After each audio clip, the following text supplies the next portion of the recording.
happens when a single drone strike can cripple the fuel supply of one of the world's largest militaries. That is exactly what unfolded in late August 2025, when Ukrainian forces penetrated Russia's defenses to strike at the very heart of its energy infrastructure, the Ryazan-Moscow pipeline, a $3 billion steel artery feeding Moscow's military machine.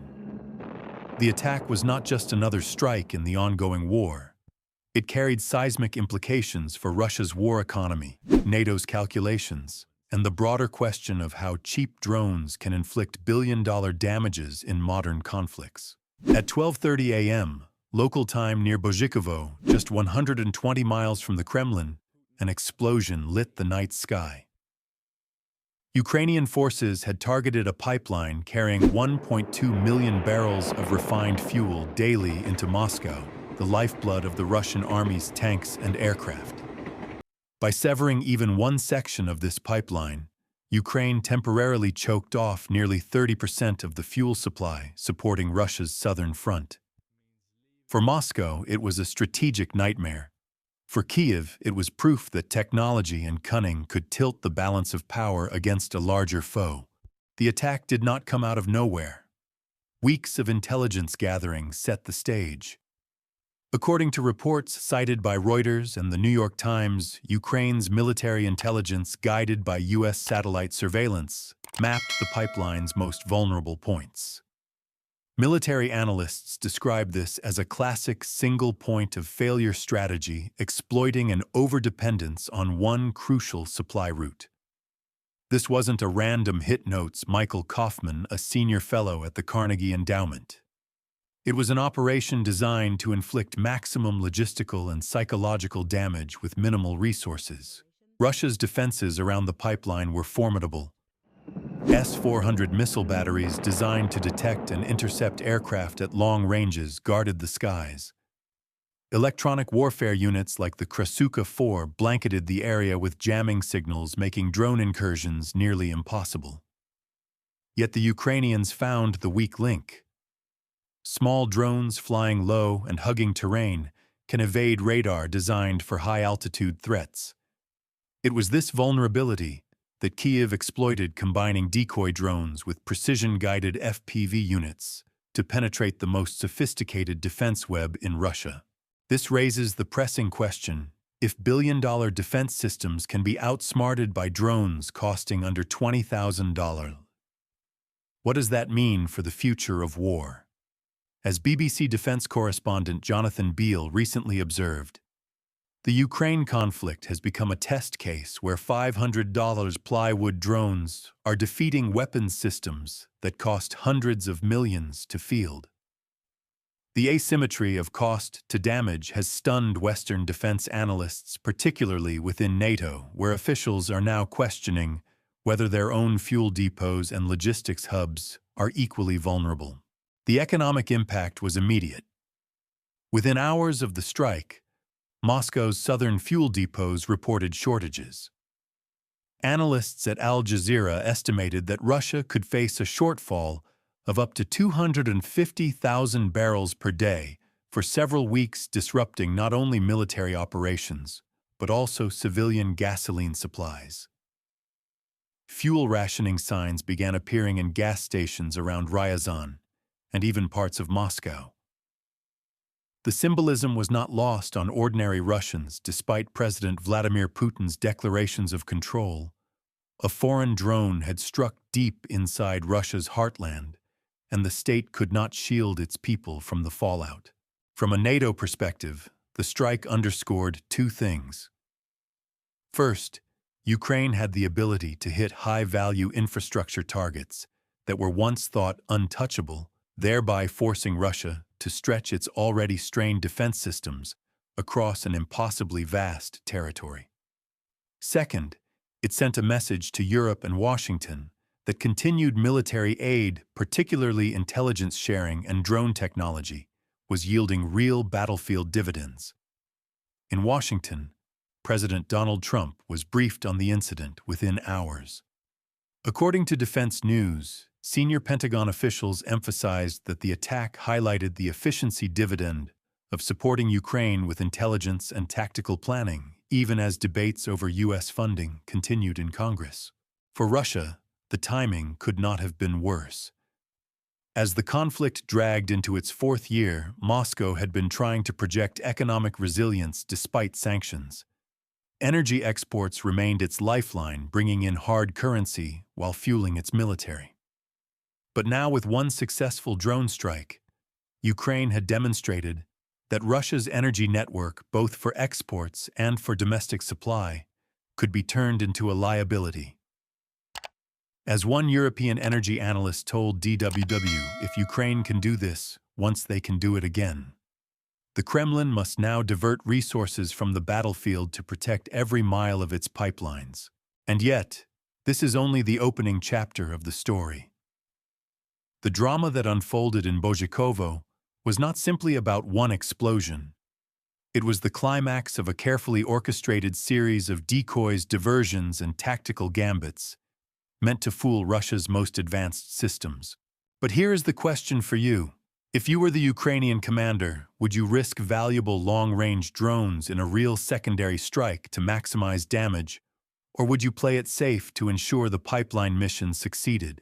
The answer to that question leads us directly into the next part of this story, the deadly chess match of decoys and diversions that set the stage for the explosion. The strike on Russia's $3 billion Ryazan-Moscow pipeline did not happen in isolation. It was the product of a layered deception plan that resembled a chessboard with multiple moving pieces. To succeed, Ukraine had to force Russia's elite air defense systems to look the wrong way, and that meant staging a spectacle of decoys and diversions that would overwhelm radar screens and drain commanders' attention. At 11:15 p.m., on August 25, 2025, just an hour before the main strike, Ukrainian operators launched a swarm of 15 Mugen 5 drones from near the Russia-Belarus border. These drones were crude plywood frames with small engines, each costing about $500, but they were loud, highly visible on radar, and designed to die dramatically. Their purpose was not to hit anything of importance, but to force Russian operators into reactive mode, pulling their firepower away from the real attack vector. Yet this was only one layer of the operation. At precisely the same moment, a second, far more dangerous wave of long-range Lyuty drones set course for the oil refinery at Ryazan. The refinery, one of the largest in central Russia, processes around 17 million tons of crude annually. Had it been destroyed, analysts at Reuters note Moscow's domestic energy stability would have taken a far heavier blow than the pipeline alone.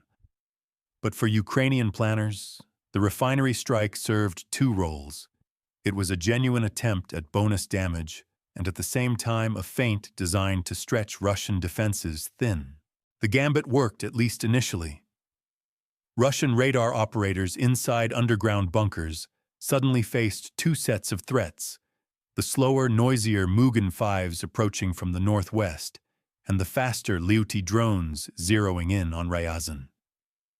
Following their training manuals, they deployed electronic warfare first. The Krasuka 4 system, a jamming platform capable of blanketing up to 190 miles with interference, immediately severed control links on most of the Mugen 5s. On operators' screens, the decoys blinked out, spiraling down in flames as the Panzer S-1 anti-aircraft systems finished off the survivors. Simultaneously, the S-400 missile batteries locked onto the faster drones heading toward Ryazan. In seconds, the sky lit up with missile launches. Within minutes, nearly every inbound Lyuty drone was reduced to fireballs. It was on paper a textbook defense. Russian commanders could report that their systems had performed flawlessly, multiple threats detected, neutralized, and destroyed. But seasoned military analysts in both East and West understand that perfection in war often hides a trap. One NATO defense official quoted in DW described it bluntly. If an enemy gives you exactly the kind of attack your systems are designed to stop, you should immediately suspect you're missing the real attack. And that is exactly what gnawed at the Russian bunker commander. The pattern of the assault decoys followed by refinery strikes was too obvious, too noisy. Inside the bunker, suspicion rose. The commander ordered an Orlan-10 reconnaissance drone into the air, instructing its pilot to sweep the Bozhikovo corridor with thermal imaging. Unlike the lumbering Mugen 5s, the Orlan-10 was quiet, small, and specifically designed to detect low-flying threats hidden from radar by terrain. His instincts were correct. The main blow had not yet landed. For Ukraine, this deception campaign carried enormous risk. By launching real drones at the refinery, they exposed expensive assets that could have been preserved for later operations. But the payoff was clear. Russia's best systems were now committed to fighting shadows. In the chaos, a disguised bakery truck hidden in nearby woods carried the real weapon, 2 FPV Rybov drones on fiber-optic tethers poised to strike. Western experts stress the brilliance of this plan. Retired U.S. Air Force Colonel Cedric Leighton told Al Jazeera, "This is classic multi-axis warfare.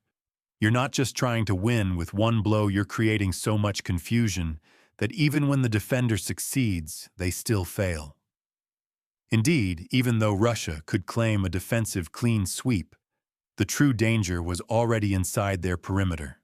Economically, the stakes could not have been higher.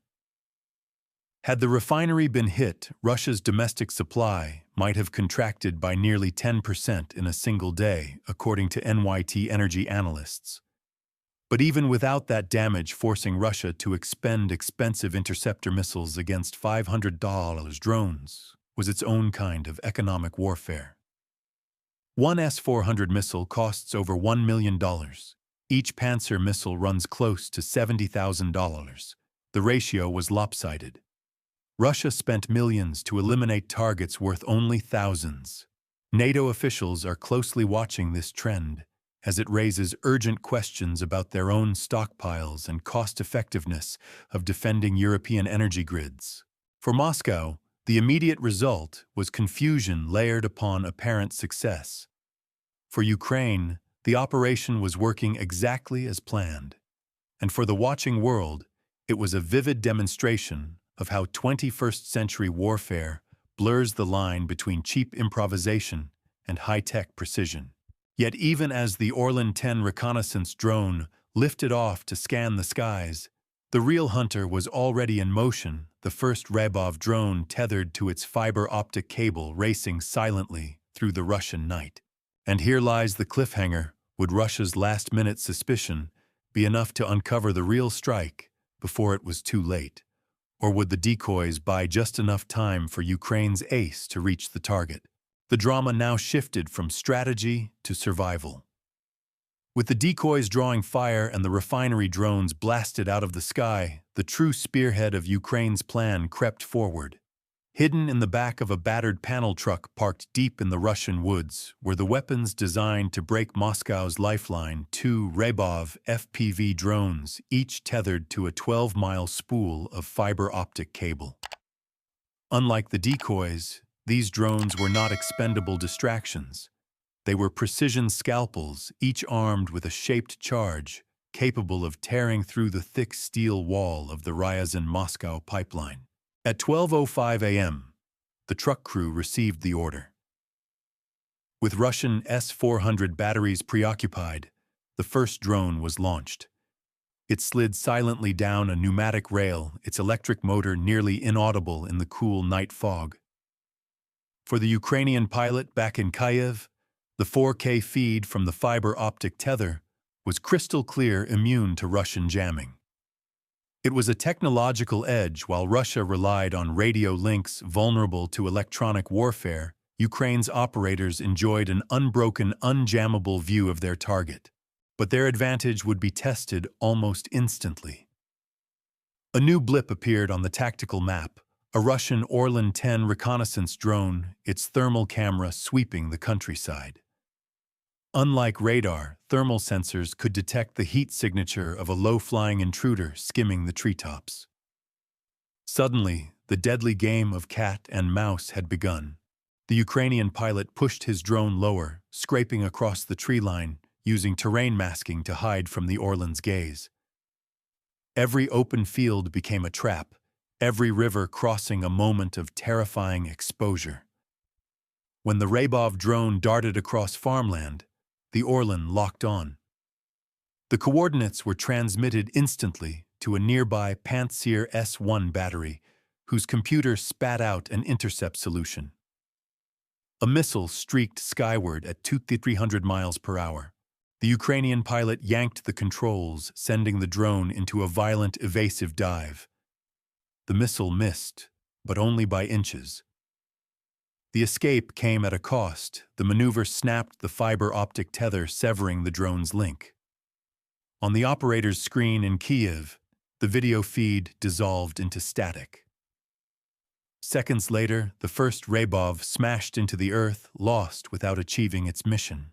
That failure was more than symbolic. The snapped cable glowing faintly in the night created a breadcrumb trail straight back to the launch truck. Russian forces now had a potential lead, and time was running out. Inside the truck, panic met resolve. The driver slammed into gear, churning through mud, as Russian VDV units began converging on their sector. In the chaos, the second operator made a reckless choice, launching the second Rybov while the vehicle was still moving. The drone wobbled in mid-air, its gyroscope struggling to stabilize its navigation systems, recalibrating on the fly. For a few seconds, it looked doomed. Then, against the odds, it leveled out and surged forward. Military experts later marveled at the daring improvisation. A former British intelligence officer quoted by BBC described it as a launch sequence right out of desperation, risky, borderline suicidal, but brilliant. Analysts noted that few armies, including NATO, would dare attempt such a maneuver in a live combat environment. Yet in Ukraine's case, necessity was invention. Meanwhile, Russia intensified its hunt. The Orlan 10 drone, circling overhead, began sweeping wider arcs. Its thermal camera suddenly picked up something unexpected, a glowing, unnaturally straight line in the darkness. The pipeline itself. In that moment, the Russian commander realized the truth. The refinery was a diversion, the decoys were noise, and the real target was the artery supplying Moscow. The order went out. All assets Bozhikovo corridor. Russian air defenses scrambled, desperate to lock down the one thing they had missed. But the second Rybov was already threading the needle. Flying just 50 feet above the ground, it hugged the terrain, slipping under the Orlan's higher sweep pattern. The Ukrainian pilot FPV goggles strapped tight felt every jolt of the truck as he steered remotely from a seat bolted to the floor. He knew the Russians were closing in both on the drone and the truck itself. But at this stage, turning back was impossible. This was not merely a tactical mission anymore. It was a duel of persistence, low-cost ingenuity against high-tech defense nerves, against time. And the final outcome depended on whether the second Rybov could reach the cold steel of the pipeline before Russian interceptors found it. Would Ukraine's gamble pay off, or would Russia slam the door in the final seconds?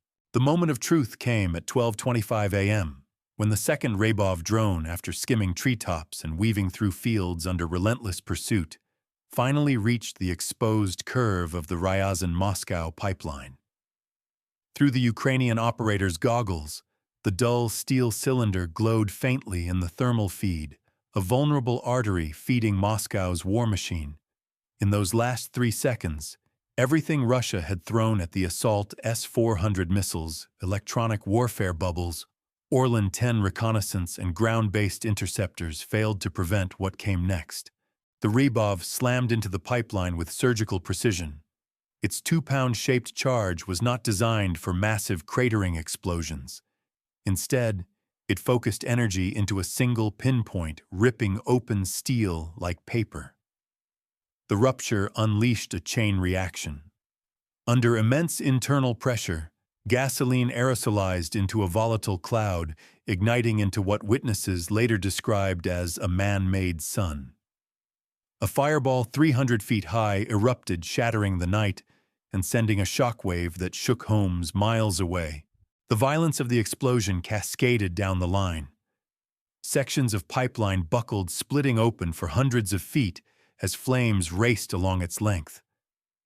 What began as a drone strike instantly transformed into a firestorm, consuming tens of thousands of gallons of fuel every minute. Locals reported the night sky glowing orange as far as Ryazan, while satellites recorded the plume visible from orbit. For the Ukrainian operators, the strike was both victory and terror. Inside the fleeing panel truck, the pilot tore off his FPV goggles just as the shockwave hit, rocking the vehicle and nearly tossing it off the forest road. They could not see the fireball directly, but they felt its force, the physical confirmation that their mission had succeeded. The immediate consequences were devastating. According to Russian state emergency services quoted by RIA Novosti, firefighting units struggled to contain the blaze for more than 12 hours. Satellite imagery, later analyzed by BBC Verify, showed at least 200 meters of pipeline destroyed, with nearby pumping stations scorched beyond repair. Preliminary assessments put direct repair costs at $50 million, but the real losses were far greater, an estimated $250 million worth of fuel destroyed or delayed, and weeks of disrupted flow into Moscow's military and civilian supply chain. Independent analysts confirmed that the attack had effectively shut down one of Russia's most important logistical arteries. The New York Times cited intelligence officials who estimated that nearly 30% of the Russian army's southern front fuel supply was suddenly compromised. Armored divisions faced rationing, air bases had to adjust sortie rates, and civilian gas stations in Ryazan and the Moscow outskirts hung no fuel signs. Beyond material destruction, the psychological impact was immense. Russian citizens who had been told for years that their homeland was secure from deep strikes now witnessed an inferno within driving distance of the Kremlin. Western observers compared the blast to Ukraine's earlier attacks on the Novatek gas terminal in January 2025 and the repeated drone strikes on oil depots in Belgorod. Each incident taken together painted a pattern: Ukraine was escalating from tactical strikes to systemic energy warfare. Military experts note that this kind of strike carries symbolic resonance far beyond the battlefield. Retired NATO General Ben Hodges told Defense News this was not just about destroying fuel. It was about proving to the Russian people and to Putin himself that Ukraine can reach deep inside Russia and inflict strategic-level damage. That is a game-changer. Economically, the blast forced Moscow into emergency measures. Russia diverted fuel supplies from northern depots, stretching already burdened rail networks. Meanwhile, global oil markets reacted nervously. Reuters reported a temporary spike of nearly 4% in global crude prices, as traders calculated the risk of Ukraine continuing to target Russian infrastructure. While the pipeline was primarily domestic, the symbolism of a successful Ukrainian strike on such a large asset sent ripples through international energy markets. For NATO and Washington, the implications were clear. Energy infrastructure, once assumed to be rear area safe zones, could now be turned into front lines by small, inexpensive drones. President Donald Trump, briefed on the strike, was told by Pentagon officials that NATO's own refineries, depots, and pipelines in Europe could be just as vulnerable. The lesson was sobering: even trillion-dollar alliances are not immune to asymmetric attacks. The firestorm at Bozhikovo was a dramatic spectacle, but it was also a warning of what may come next. Russia had been forced to learn in the most painful way that even its most guarded arteries were open to strikes. The Kremlin scrambled to reassure the public, but the damage was visible, undeniable, and costly. And yet, the greatest consequences were still ahead. The blast did not only disrupt logistics, it sent shockwaves through Russia's economy, military operations, and political stability. The real question became, how would Moscow absorb this blow, and could Ukraine replicate it again? The inferno in Bozhikovo was more than just a spectacular explosion. It exposed a deep strategic wound in Russia's war effort, one that would ripple across its economy, its battlefield logistics, and its political standing. For Moscow, the destruction of the Ryazan-Moscow pipeline was not just a temporary disruption, it was a direct assault on the credibility of its war machine. Within days, the consequences became visible. Fuel shortages spread quickly. Civilian gas stations in Moscow suburbs and across Ryazan began rationing supplies, with drivers reporting wait times stretching for hours. On the military side, the strain was even more acute. Analysts at Defense News confirmed that several Russian armored brigades operating along the southern front were forced to reduce their operational tempo due to diminished fuel reserves. Tanks, infantry, fighting vehicles, and supply convoys all faced delays. An army without fuel is an army without movement, noted one NATO logistics officer, comparing the situation to the German army's fuel crises in World War II. The Kremlin, desperate to maintain stability, moved quickly to reroute supplies. Fuel was diverted from northern and eastern depots, forcing the Russian railway system into overdrive. But this improvisation came at a price. Railways were already strained under the weight of moving ammunition and reinforcements. Now, with fuel shipments, added bottlenecks appeared across critical hubs. According to Reuters, this created a domino effect: delays in artillery shell deliveries, slower troop rotations, and rising logistical stress across multiple fronts. Economically, the blow was staggering. Russia's state-owned oil companies calculated repair costs of at least $50 million, but the real hemorrhage came from lost output. Energy economists cited by the New York Times estimated that $250 million worth of refined products were destroyed or delayed. With sanctions already squeezing exports, the Kremlin now faced the embarrassment of shortages at home. One DW report described the attack as a rare moment where sanctions and sabotage combined to punch a hole in Russia's aura of economic resilience. Politically, the strike shook public confidence. Footage of fireballs and fuel shortages spread across Russian social media platforms despite government censorship. Opposition figures and even some Kremlin allies quietly voiced concern: if Ukraine could strike so close to Moscow, what else could it hit? Energy analysts pointed out that Russia's pipeline network, sprawling across thousands of kilometers, was impossible to fully protect. Every mile of steel pipe now seemed like a potential target. For Ukraine, this was a triumph beyond measure.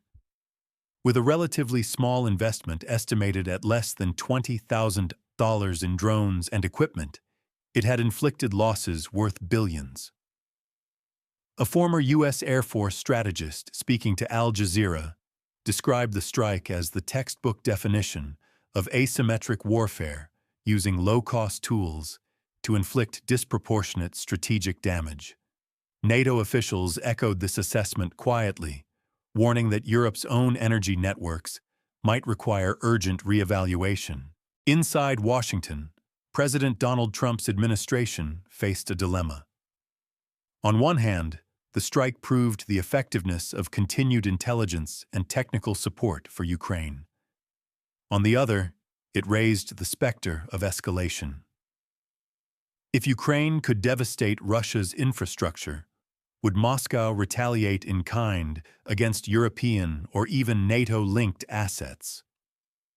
According to BBC, Trump's national security team debated whether to increase support for Ukraine's drone program or to quietly encourage Kyiv to avoid pushing too far. For the Russian military, the timing could not have been worse. As Ukraine prepared new offensives on the southern axis, Russian units were suddenly dealing with stretched fuel supplies and heightened insecurity along their rear. Some Western analysts suggested that the strike might have been timed deliberately to soften Russian logistics ahead of a broader push. Others argued it was part of a larger Ukrainian strategy of systemic disruption, forcing Moscow to defend an impossibly long list of energy facilities, storage depots, and pipelines. The lesson resonated far beyond Eastern Europe. NATO planners began openly discussing the vulnerability of European critical infrastructure, from Norway's gas pipelines to German refineries. If Ukraine can do this to Russia, Russia can do it to us, one senior NATO official told Defense News. The cost-benefit ratio is terrifying. For Russia, the Bozhikovo firestorm was both a logistical crisis and a humiliation. For Ukraine, it was proof of concept, an operation that validated years of investment in drone warfare and Western intelligence cooperation. And for the world, it was a preview of wars to come, where drones, not divisions, decide the tempo of conflict. But the question hanging over all sides was clear: if a single Ukrainian drone could trigger such a chain reaction. What would happen when Kyiv turned this tactic into a sustained campaign against Russia's energy grid? The Bozhikovo pipeline strike was not an isolated act of sabotage. It was a signal flare illuminating the future of warfare. With one precision strike, Ukraine had demonstrated how drones, small, cheap, and adaptable, could cripple billion-dollar assets and tilt the strategic balance of a conflict. The ripple effects extended far beyond Moscow's borders, shaking NATO, Washington, and global markets into reconsidering the vulnerabilities of their own critical infrastructure. In Brussels, NATO officials immediately convened security reviews. Reports from Reuters revealed that member states were urged to re-examine protection around fuel depots, refineries, and pipelines. Germany, for instance, moved to tighten aerial surveillance over the Nord Stream replacement facilities, while Norway increased naval patrols around its offshore energy assets. The concern was not hypothetical. If Ukraine could strike Russia's heartland, Russia might adopt similar asymmetric tactics against European targets in retaliation. In Washington, President Donald Trump was briefed on the strike's implications. According to Defense News, Pentagon planners emphasized that the attack underscored the efficiency dividend of supporting Ukraine with intelligence and tactical planning. But they also warned that Western militaries themselves lacked adequate defenses against low-cost drone swarms. The paradox was stark: NATO's combined air defenses could intercept ballistic missiles and advanced aircraft, but might struggle against plywood and plastic drones costing less than a family car. The global economic ripples were immediate. Energy markets reacted nervously, with crude prices rising nearly 4% in a single day. Analysts at Al Jazeera pointed out that investors were not just pricing in lost Russian output, but also the possibility of further attacks on pipelines or export terminals. The strike amplified fears of an expanded energy war, one that could send oil and gas markets into sustained volatility. Militarily, the lessons were sobering. Russia had invested billions in S-400's Pantsir batteries and electronic warfare systems, yet none of these could guarantee protection against terrain-hugging drones guided by fiber-optic cables. Western experts compared this to the dreadnought moment of the early 20th century, when new technology suddenly upended assumptions about naval dominance. Retired NATO General Ben Hodges described it bluntly to BBC. This strike is the Pearl Harbor of energy infrastructure warfare. Everyone now knows it's possible, and no one can pretend their defenses are ready. For Ukraine, the success was twofold: material and psychological. The strike inflicted hundreds of millions of dollars in direct and indirect losses, while also shattering the myth of Russia's invulnerability. But it also raised a crucial question about escalation. Could Kyiv continue such strikes without triggering a harsher Russian response, possibly even against NATO supply lines? The Kremlin's rhetoric hardened in the days after the firestorm, with senior officials threatening reciprocal strikes on decision-making centers.